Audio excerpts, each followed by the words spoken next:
புத்தகப் பிரியர்களுக்கு வணக்கம். கள்ளிக்காட்டு இதிகாசம் பக்கம் 25 பாகம் 5.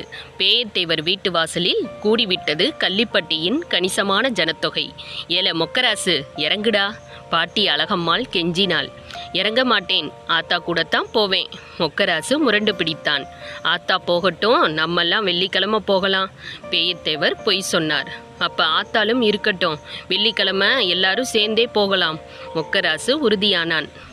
பேரன் பிடிக்கும் பிடிவாதம் கண்டு, ஏன் தேவரே, இவனுக்கு உடும்புக்கறி ஊட்டி வளர்த்திருப்பீங்களோ என்றார் ஆசாரி.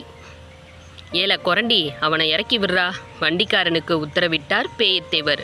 கொரண்டி தன் காய்த்து போன கைகளை அவன் மீது நீட்டுவதற்குள் கூண்டு வண்டியின் முட்கூடு பற்றி கொண்டு வரமாட்டேன் வரமாட்டேன் என்று வௌவாலாய் தொங்கினான் மொக்கராசு.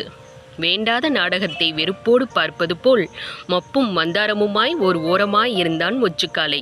அதுவரைக்கும் கண் கசக்கி கொண்டு புதுச்சேலை முந்தானையில் மூக்கு துடைத்து கொண்டிருந்த செல்லத்தாயி, வரட்டுமே என் பிள்ளை, ஒரு 10 நாளைக்கு இருந்து வரட்டுமே என்று கண்ணீரில் வார்த்தை கரைத்தாள்.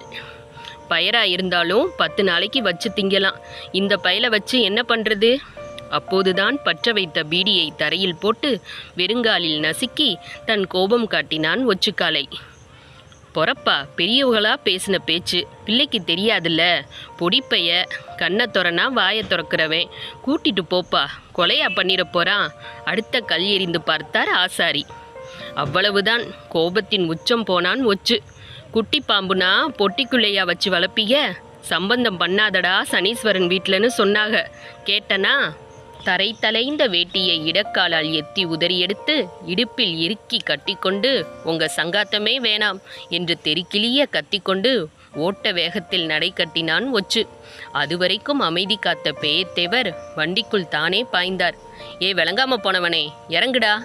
பேரனை வண்டியிலிருந்து பீத்தெடுத்தார். சிறுவன் கத்தினான், கதறினான், வில்லாய் விரைத்தும் வளைந்தும் தப்பிக்க பார்த்தான்.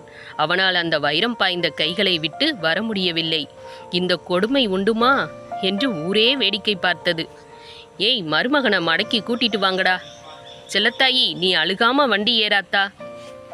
பேரனின் கூச்சலுக்கு மத்தியில் கட்டளையிட்டு விட்டு வண்டிக்கு எதிரான திசையில் பேரனை தூக்கி கொண்டு ஓட ஆரம்பித்தார் பேயத்தேவர்.